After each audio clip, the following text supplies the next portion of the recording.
Today's episode has been brought to you by Schedulicity. And also by pelvic health professionals. If you are interested in really finding out more about pelvic health, if you want to connect with other like-minded professionals and learn from worldwide leading industry experts, then Pelvic Health Professionals is the place for you. In our membership, you can gain access to an up-to-date, growing, and comprehensive library of pelvic health information. We have monthly calls with pelvic health experts, and there's an online private community where you can learn and grow as a pelvic health professional yourself. To learn more, visit pelvichealthprofessionals.com. And if you're wondering, is this for me as a yoga teacher? It is for you if you are teaching to any bodies that have a pelvis. Also, Connected Yoga Teachers, the Accessible Yoga Conference is coming up really soon. It's happening October 14th to the 17th. Let's hear from Amber, who's going to tell us more about it. Hey, this is Amber Carnes. I'm president of the Accessible Yoga Board. This episode is brought to you by the Accessible Yoga Conference Online, a virtual event October 14th through 17th featuring over 50 presenters who are making yoga accessible and equitable. Visit accessibleyoga.org for details. Hello and welcome to the Connected Yoga Teacher Podcast. I'm your host, Shannon Crow. I use she, her pronouns. I'm a Canadian who is really learning more about what it means when you live on Indigenous land, because honestly, all of my ancestors are immigrants from Ireland, England, Scotland, and Germany, and I'm currently residing on Anishinaabeg, Odawa, and Mississauga land, and I plan to learn more and share more as I do here on the podcast with you. And a random fact about me, so if you've been listening for some time now, I've been sharing these, and I love to hear from all of you as you listen to random facts. Make sure you let me know, hey, I was listening to the podcast and you shared this random fact. Because someone messaged me today saying like, I'm just catching up on podcasts and I also fall asleep on airplanes. And I was like, oh, got it. That had to do with a random fact. So a random fact today is that I had a Cabbage Patch doll growing up. I don't know if any of you did, but I just remember being so excited to get her. And when I got her, her name was either Dolores or Joyce. I don't know why both of those names are sounding familiar to me, but in the 80s, Dolores or Joyce were not names that were like, oh yeah, those are cool names. And I just remember thinking, do I have to keep her name that is on her adoption certificate here? And I wanted to call her so many other things, but I felt like I'd be hurting her feelings or hurting someone's feelings if I changed her name.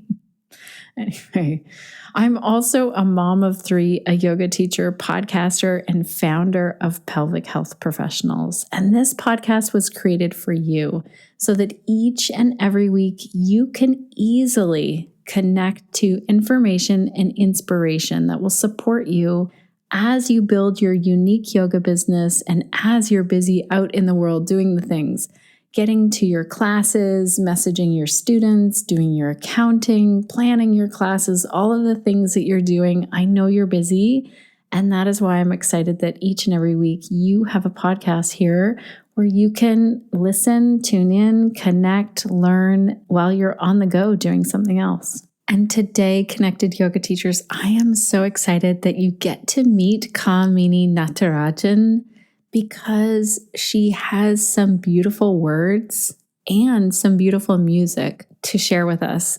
So today, Kamini speaks about Kirtan and Bhakti Yoga, and it was just this amazing surprise when she started to sing during our interview. I don't know why I wasn't expecting this, but I was really moved to tears at one point, which you won't be able to see over a podcast because it's audio only, but it was just such joy and happiness. So for those of you who don't know, I am easily moved to tears for joy and happiness just as much as sadness. And I just absolutely loved the music that Kamini shared with us. Also, I've had some questions over the last few years as a yoga teacher, I've been thinking a lot about how to navigate yoga and Kirtan and Bhakti Yoga as a white practitioner who, honestly, I'm not that great at pronouncing Sanskrit. And so it's been on my mind to be really respectful of yoga and teachers like Kamini, who've had yoga within their culture for generations. And I learned some really cool things in this interview, and I can't wait to share it with you. But for a moment, let's say a huge thank you to our sponsor, Schedulicity. We'll hear from them, and then we'll jump into the interview.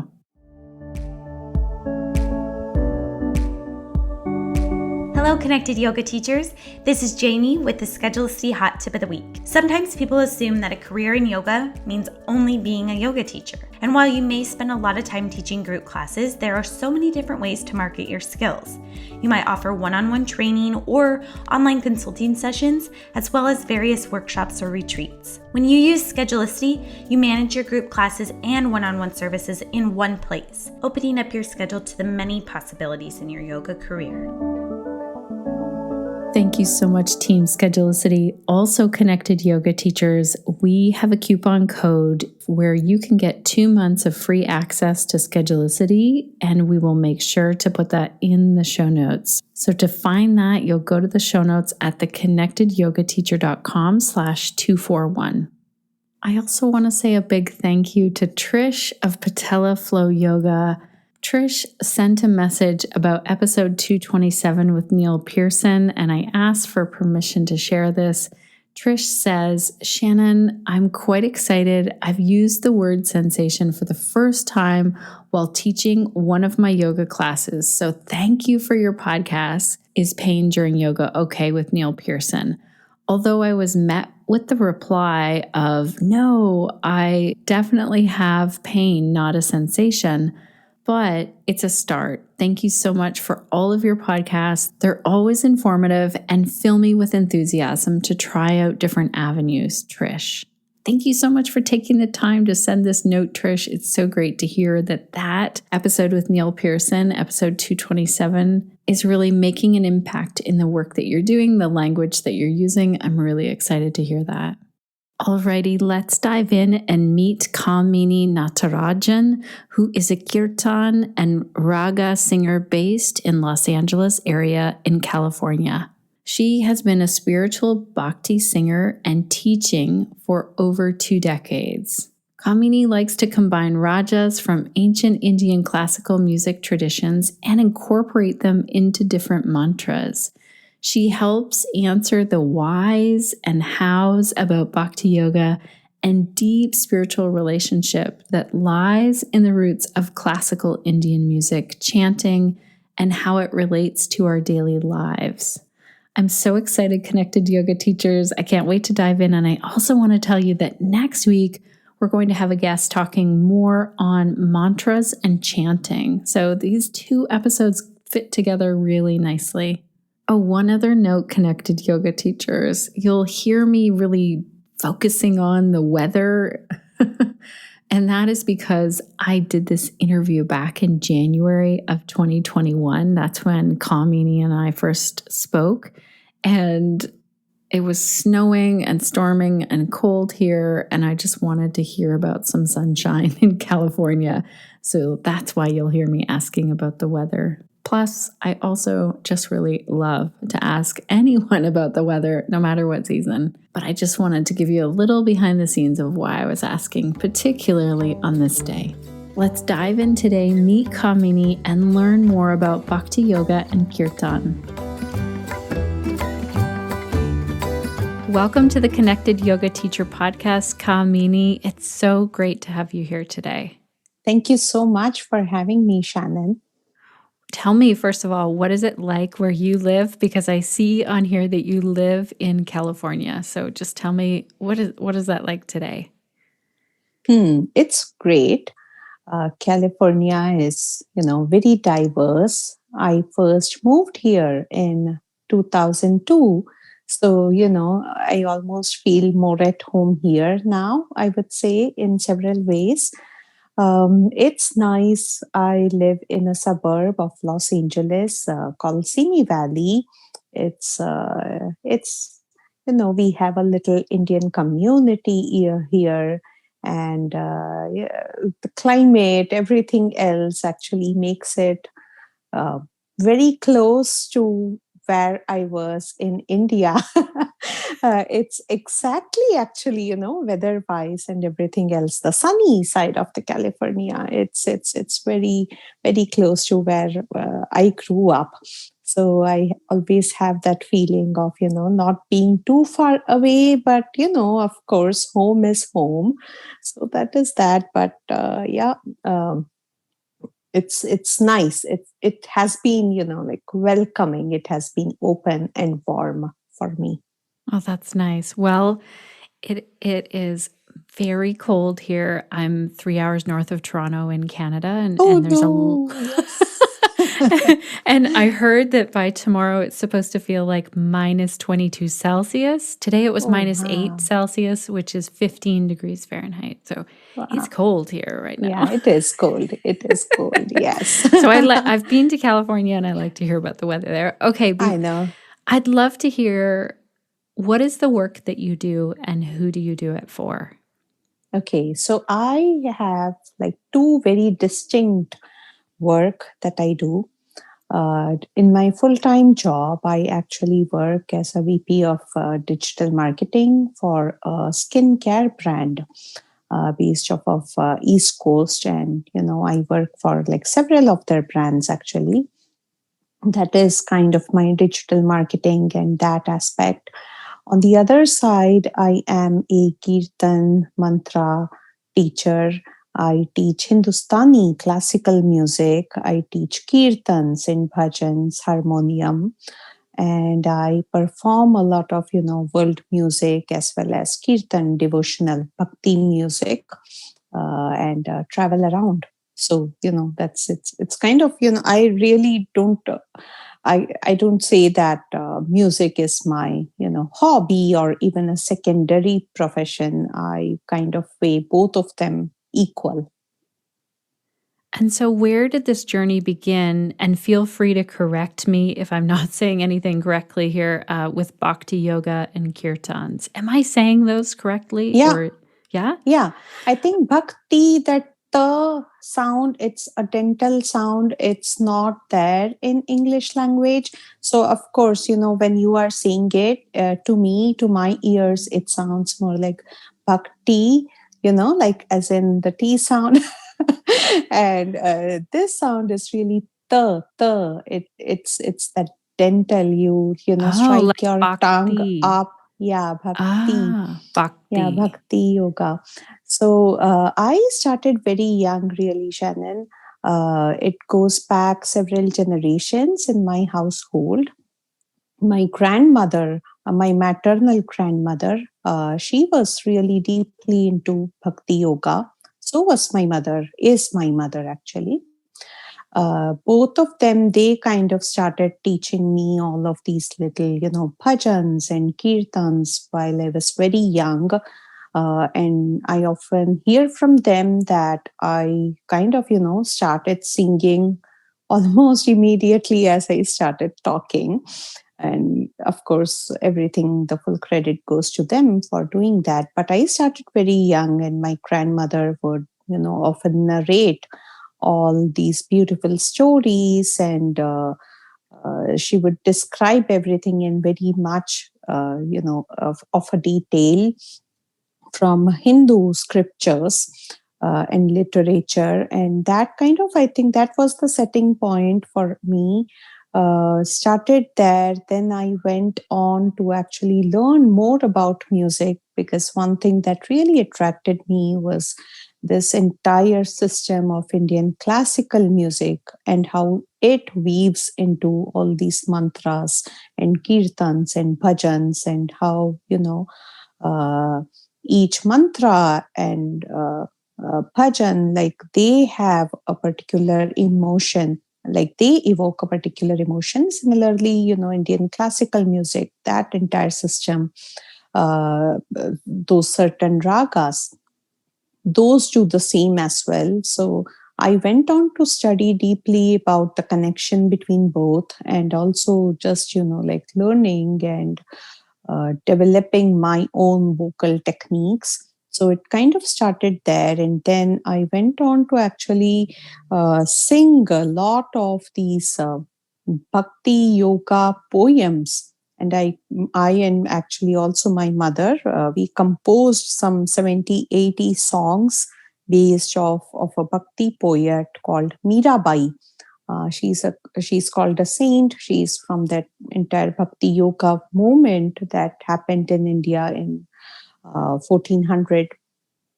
She belonged to, she was a big devotee of Krishna. So, we composed a lot of her poems into these little bhajans.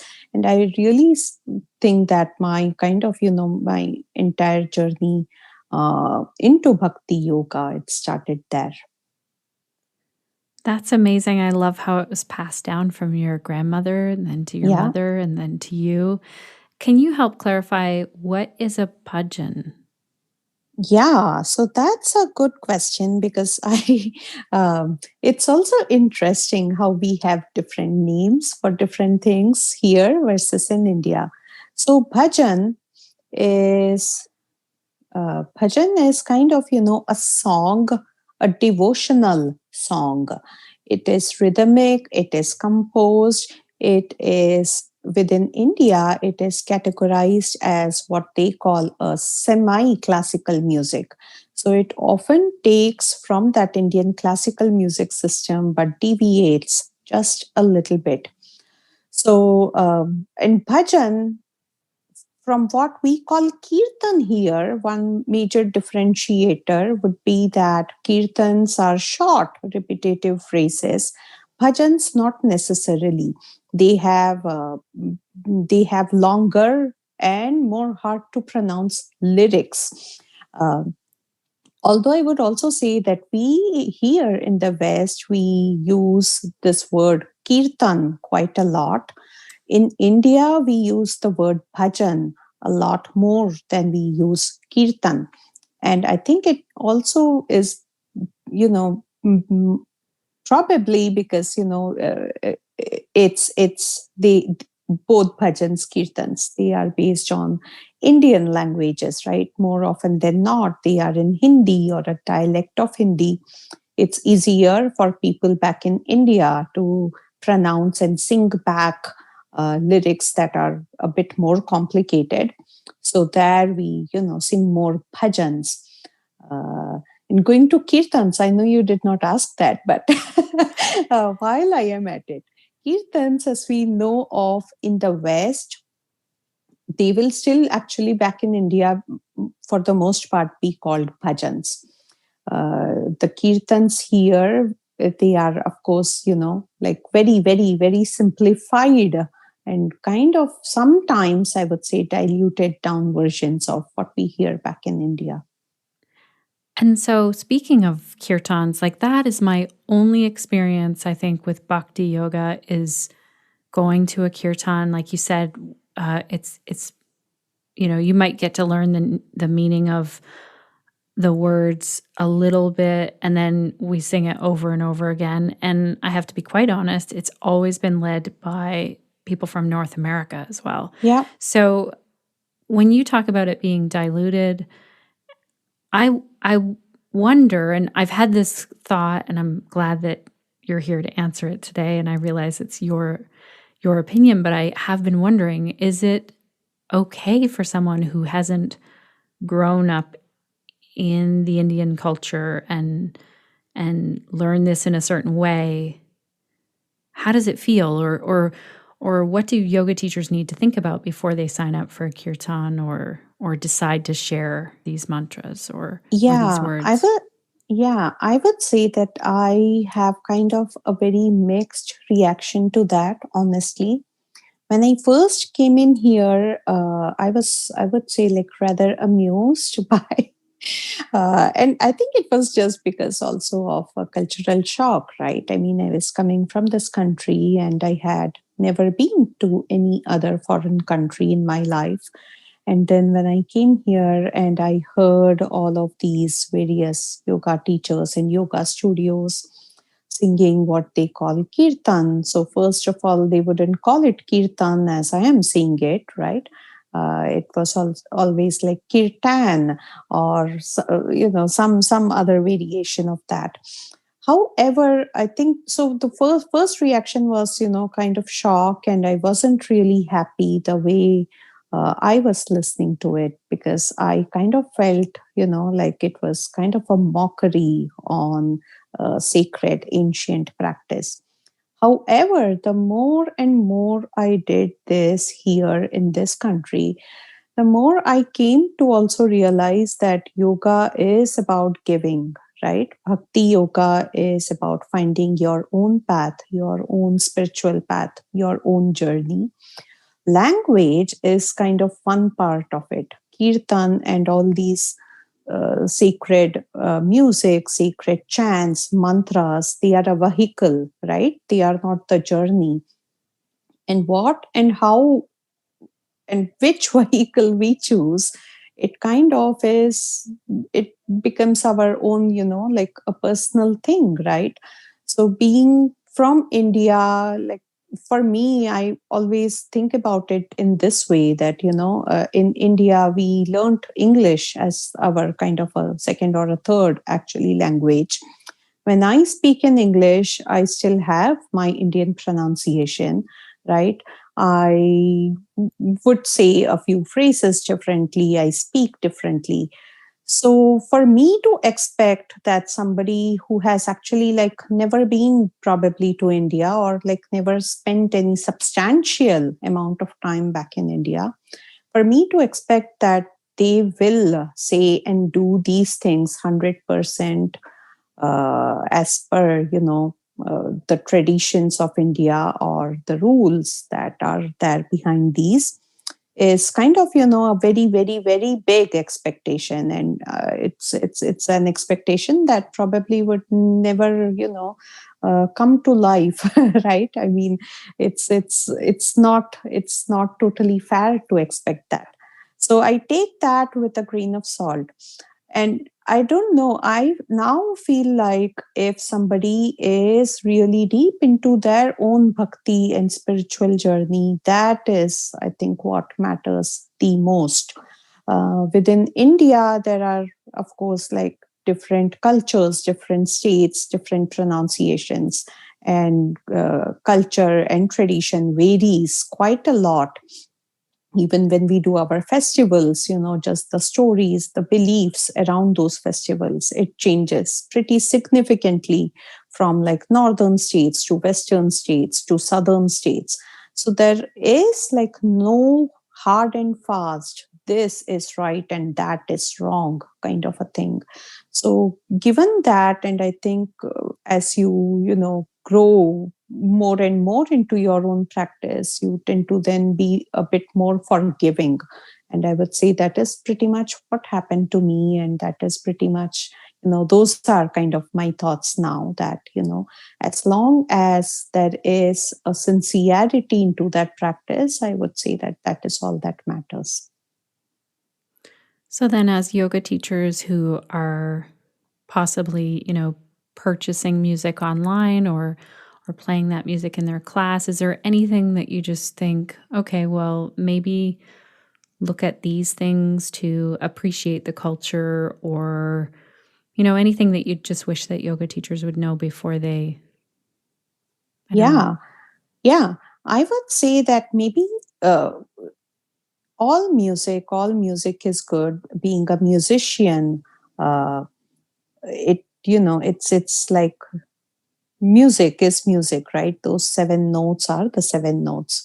What I would really recommend though is that like look up some legendary singers, maybe from India, from the original roots, and listen to them.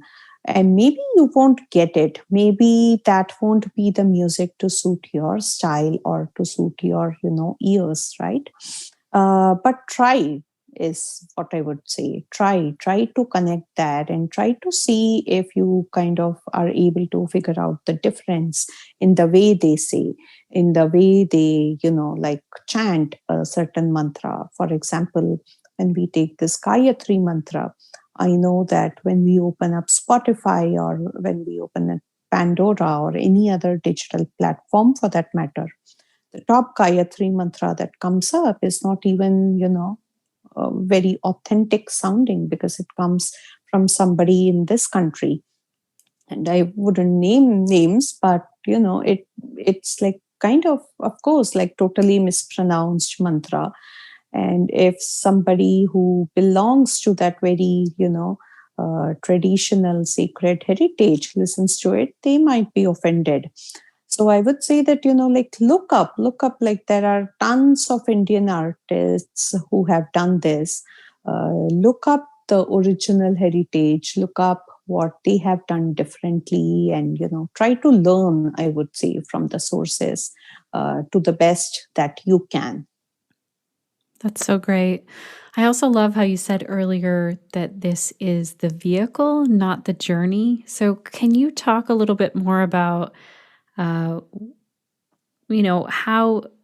is it that we would, or what does it look like, I guess, if we choose, like, is Bhakti Yoga the vehicle then? And it might be a different kind of yoga as well that we could choose. I guess I'm thinking about, this is not the yoga that the majority of our listeners are True. practicing. Yeah. A lot of people, when we talk about yoga here, at least, we totally, when even I say the word yoga, for I would say like 95% of people, beautiful, slim, white female striking a pose in expensive designer clothes come to our minds, right? Yes, Thanks to all the social media, right? I mean, it has become so easy to just quickly do a headstand and on the beach, if you may, and then click a photo with the sunset. So that is kind of the visuals that we get whenever we say yoga. We don't even think about anything other than that, right? So it is very asana related. We don't think about bhakti as a part of yoga too. We think that, oh, okay, like sitting and singing, how is that yoga, right? It's not going to help us lose weight. And now that is another thing, right? A lot of people relate to yoga as a means of losing weight or, like looking like that other model looked. So Bhakti Yoga is new. Like it's a lot of people, I think now at least, they know Kirtan music. Bhakti Yoga is deeper than that. Bhakti Yoga is, of course, music. It's one path, but it's also like just imbibing those spiritual values, right? It's not just that you are singing Loka Samasta Sukhino Bhavantu and you are saying that for the world peace, but then you are repeating that maybe while you sing, but not practicing it, right, in your own daily life. So Bhakti Yoga goes into that deeper level. It's meditation. It's, like doing pranayams. It's thinking clear, I would say. It's dhyana, it's concentration. And then, of course, it is singing because, singing kind of helps us with all of this. And so does even actually the yoga itself, right? When we think about yoga, it's not a physical exercise. It's not Zumba. It's not aerobics, right? It's different. And like aerobic, Zumba, they have their own, like purpose that they solve. Yoga has its own that it is supposed to solve, right? And I think a lot of people, they get mixed up in this. They get caught up so much in the physical aspect, in the exercise aspect of yoga, that they kind of don't even know about all of these other forms of yoga. And especially, I would say, talking about Bhakti Yoga, because that is what I like to talk about. But yeah, I mean, Bhakti Yoga, like people, I'm happy that at least a few people, they have started to kind of, lean more towards Bhakti Yoga, at least questioning what Bhakti Yoga is and kind of trying to at least learn some things about it. That's fantastic. So if you met up with someone and they had no idea even really what yoga was, they've just seen those Instagram photos, like you said, and then you tell them, I do Bhakti Yoga, and then they say, well, what is that? What kind of an explanation would you give them? Like, I know you told us now, and I love how you said that it's also in your life, like this whole spiritual practice, and it involves, it sounds like, many of the other parts of yoga that we're used to, that meditation, pranayama. How do you explain it to someone who doesn't even know what yoga is? Okay, so I would just start with the word bhakti, because I think when we speak about Bhakti Yoga, the bhakti part of it is more important than the yoga part, right? Because, yoga gets confused often as that physical exercise form of thing. So bhakti, the word itself, it comes from a Sanskrit word. It's called bhaja. And bhaja, and that's also the root word for that word bhajan, right? So the bhaja word, it basically means to adore or to worship uh, God, basically. Yes. So it's a journey. It's a spiritual journey. It's a spiritual path that kind of focuses on being this devotee, right? To have this devotion in you, and to be so devoted in your practice that then it kind of leads to what we call moksha, right? The spiritual end of journey, if we can call it that. So bhakti yoga, it's kind of it's letting go, like. And what I really like about bhakti yoga, and when we talk about being a devotee or a devotion, or to adore and worship the Almighty, is the fact that with devotion comes letting go. When we talk about devotion, we talk about surrender.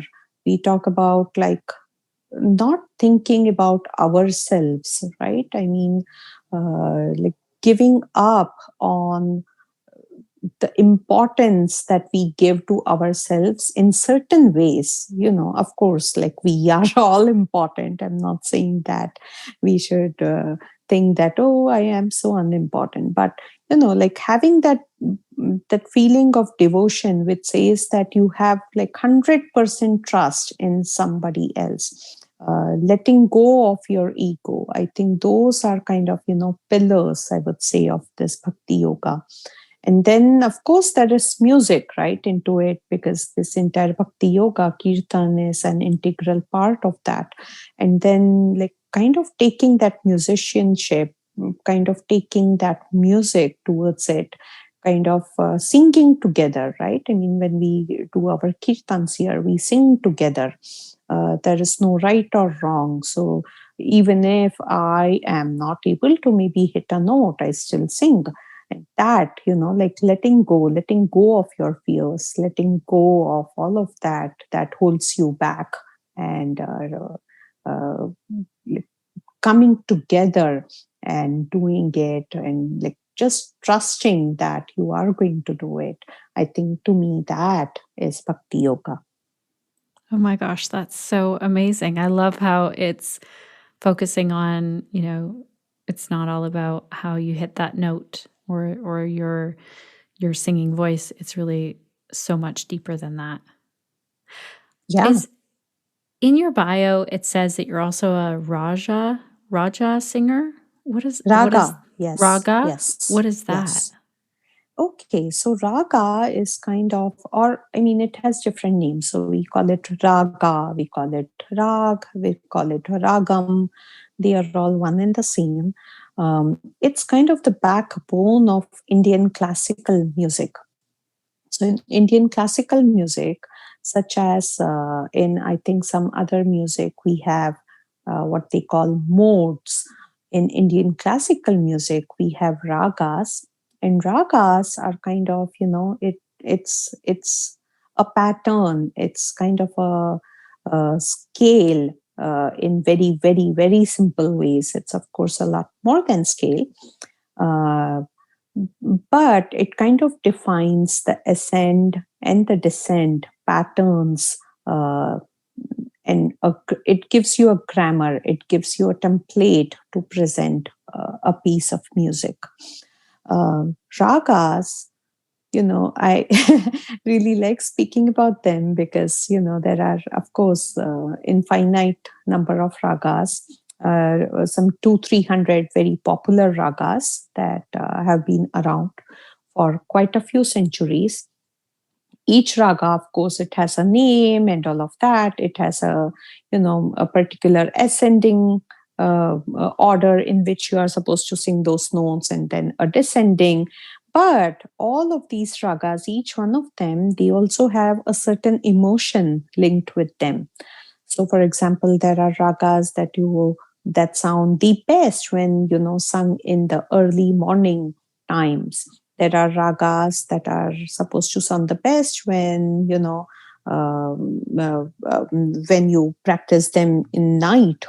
There are ragas that are there for high energy, that are calming ragas. There are like meditative ragas, and it the list kind of goes on and on. So that is raga in short. That's amazing. So there are ways that it influences your emotions, sort of thing, Yes. or your well-being, and this ties into what I wanted to ask you next. Of what are the benefits? Like, why are people practicing Bhakti Yoga?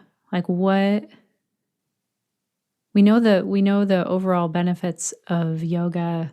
If we've been practicing and teaching for a while, is it the same or is it different? Okay, so Bhakti Yoga also, of course, it leads you towards your inner consciousness. It connects you with the divine, right?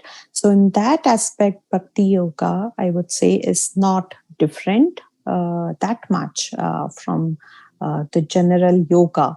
The goal to attain by doing yoga versus Bhakti Yoga is kind of the same, right? It is connecting with your own inner self.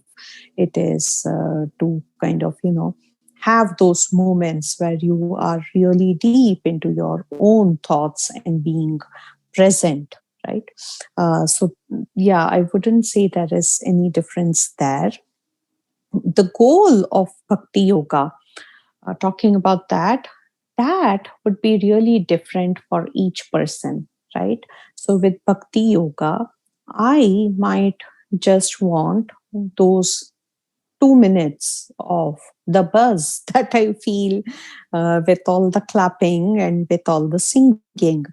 For another person, it may be that that person gets a lot more energy from singing, from saying those, repeating those mantras again and again. For somebody else, it would just be, part of their regular, I would say, practice that helps them to kind of, like just think about their thoughts. It gives them those blissful moments where they can actually, like be free from any of their other stress. So the goal, I would say, it depends and varies, I would say, from person to person. But for everybody who kind of participates in Bhakti Yoga, they all kind of, they all come out a bit happier. They all kind of come out a bit more calm, a bit more in peace with what is happening. Oh, I love that. It's reminding me of a long time ago when I was a yoga student. Before I was a yoga teacher, I started taking a Kundalini class. And I remember sitting in the first class thinking, what is happening? Why? Because I was in my early 20s. Why are we chanting? Why are we doing this? Well, I was just saying, why are we singing? Because I didn't even understand. And then I remember going to a different class and there was no mantra and thinking, something's missing now. It took me a while to figure out what that was. And I definitely felt some benefits in it. And I feel like it had to be experienced. Is this something that we can do on our own? And is this something that we can now do virtually now that a lot of us are maybe not going out as much as... Yeah, totally. This is especially something that you could, not should, be doing by yourself.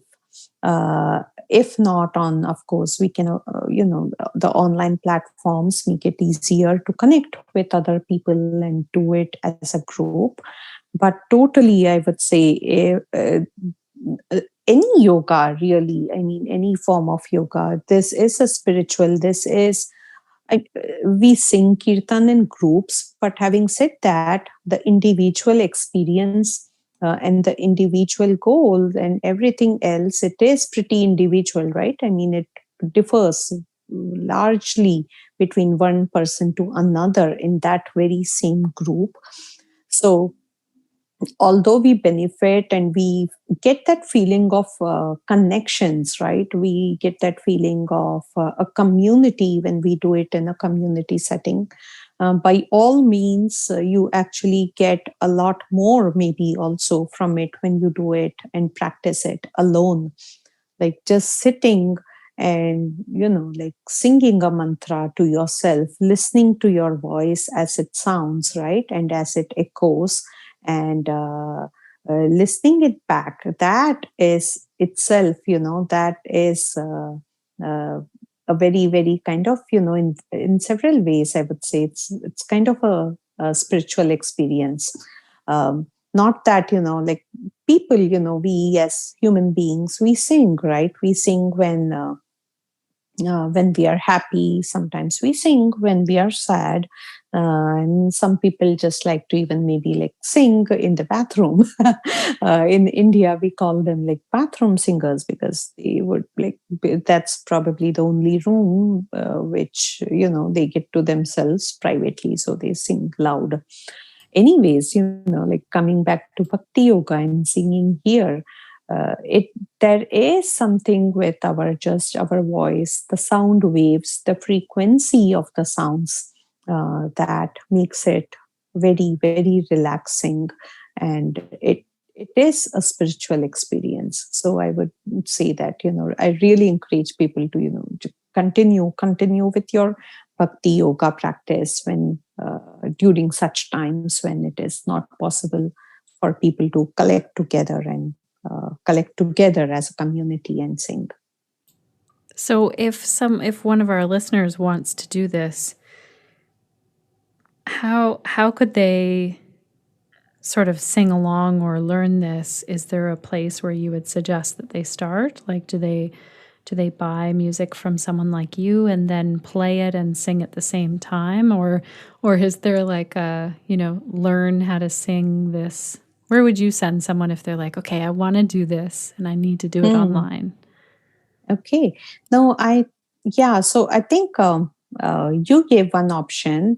It's to just listen to some chants and mantras online and then maybe try to sing with that. The second option can be to learn, of course, online. I know that there are several these online Kirtan schools available. I do not know how good or bad they are, or if they help or not help. But I know that there are. So maybe reaching out to those places and trying to learn. I actually kind of don't want to sound it like marketing, but I have an ebook on Kirtans, which kind of goes to the very basics of Kirtans and teaches like 5 Kirtans. So that is there. There are like several different, digital options available. But if you have any sort of keyboard or any musical instrument, or even if you actually maybe do not have, but have like maybe like some experience in music, I would say that start with a mantra that is short, that you really relate to, and then try to just sing it. Try to follow a very, very basic melody. Try to even not maybe imitate anybody else's melody. Maybe, like try to just sing it in one kind of a monotone, right? For example, if you take Loka Samasta Sukhino Bhavantu, you can create it as intricate as you want to, but you can also always, of course, start with "Mm, Loka samasta sukhino bhavantu." Right? Something like that, something as simple like that. Try to find your own kind of a voice for this. Try to find, if you actually have a keyboard or a harmonium kind of an instrument, it makes it even simpler. Hold a note on that instrument and then, like try to sing along with that. And I really always encourage my students as well as, people who come to attend my Kirtan events to kind of come up with their own melody for a lot of these, simple mantras and chants. Because what I like about that is that is then a personal connection, right? With these mantras and chants, for example, going back to Loka Samastha, if I am feeling like singing it in this way, Loka Samastha Sukhino Bhavantu, then that is the feel for that particular time, right? That is the feel that I am feeling like I am feeling inclined towards singing it that way. For somebody else, it can maybe be like a totally different, maybe they are having a very high energy day, or maybe they need that high energy. Maybe they need to sing it like this: Loka samasta sukhino bhavantu, right? So it depends. So that is, one reason I always encourage everybody to, of course, like listening, repeating, that is always good. That is easier in several ways. But find your own voice, find your own melody, find your own vibe to it, and then sing with that, is what I would recommend.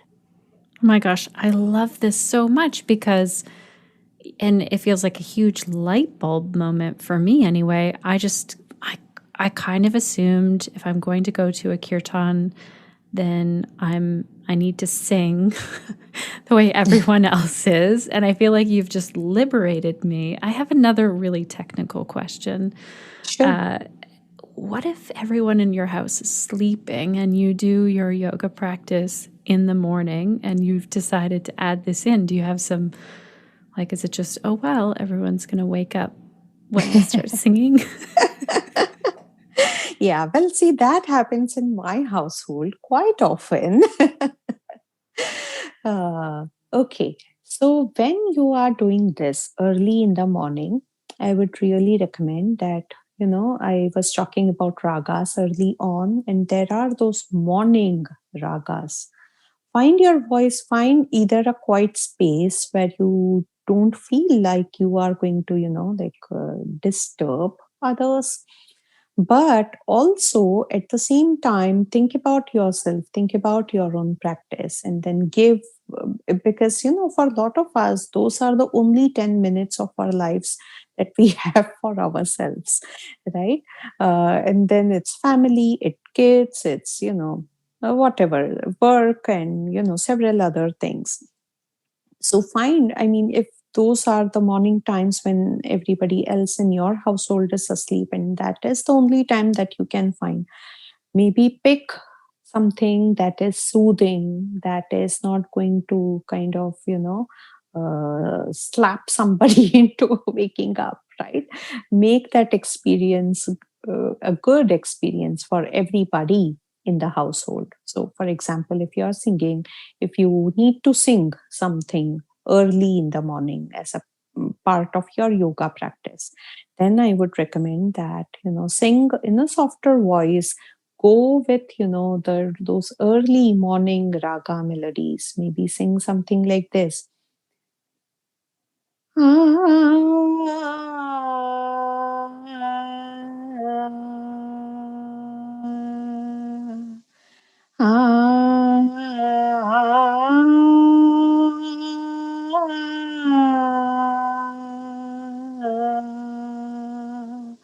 And sing softly as you try to awaken yourself, and unknowingly you wake others up, right? So, and I think, like singing like this, it's helpful for you too, because you don't necessarily want to get up and do da da da da. Yeah, right. I mean, Right. you don't want to wake up to something like that, especially after your yoga practice. You want to have kind of at least a few more minutes, right, of those beneficial meditative effects on yourself as well as on your entire household. So I'm wondering if as a teenager you ever woke up to your mom doing this and just thinking, ugh, because sometimes teenagers like rebel against what their parents are doing. Do you remember if you did? I did not. I'm so I did not, because I think I was myself into it. So, yeah, unfortunately, I cannot answer for myself. And I have a 9-year-old daughter, so who is also actually very deeply into music. But I probably, will find an answer to this few years down. Maybe not. Maybe this is one of those secrets, Oh, that's really, how beautiful. Then this is just down so many generations. A couple of questions about, and I don't know if they're short questions or really in depth. I'm sure we could go so much further into this, but I'm wondering, like, is the philosophy of yoga there in terms of, yeah, the Yoga Sutras are pulled in, or yes, this piece is in there. And what's the story, like, how did Bhakti Yoga originate? That's a good question. Okay, so yeah, so the philosophy, so yoga, when we talk about Bhakti Yoga, it's not even, like in several ways, it's not even that different. Uh, we call it here as Bhakti Yoga, and, just the other yoga, which is asana based. But when we actually say the word yoga itself, it's kind of it has Bhakti Yoga in it. And Bhakti Yoga is kind of very, very integral part of yoga. Uh, so all the yamas and niyamas and everything, all the essence of that physical yoga practice is also tied up with Bhakti Yoga. Now, how did this start, right? I mean, so Bhakti Yoga, when we look into the history, it originated in southern India first, and then it came to all the western and the northern and the eastern parts of India. It originated around, I would say, like 14th century, and there were like several very well-known poets and saints who led this movement back in India. The one that I also referred to earlier, called Mirabai, she was a saint from Rajasthan, which is the western part of India. She sang and she wrote several poems, hundreds of poems for Krishna. So that started there. And then, of course, it kind of Vaishnavism, that actually Kirtan and Bhakti Yoga, it's very integral form of practice for them. They always, chant, they sing together all these bhajans and Kirtans for Krishna. So it was, also spread throughout India through that. But also other religions such as Sikhism, they have their own Kirtan practice. Now, when they say the word Kirtan versus what we call Kirtan in the Western world, it's very, very different. They sing their holy scripture in form of Kirtans, and they have, like very, very set rules around singing these. Then in southern part of India also, there was a big movement of this Bhakti Yoga. They started singing all of these short mantras and chants. Buddhism, I think one particular type of Buddhism, they also sing, they sing these mantras, Buddhist mantras like Om Mani Padme Hum and all of that. I think in the West, of course, when ISKCON came to West with that, they brought their Kirtans.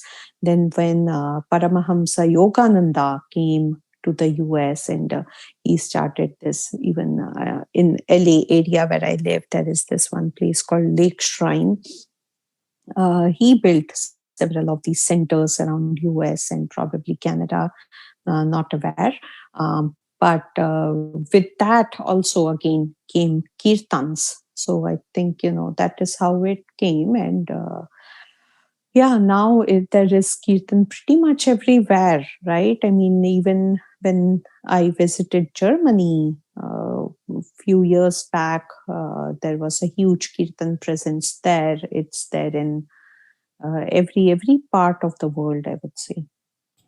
I mean, that's beautiful on so many levels that it has spread throughout the world.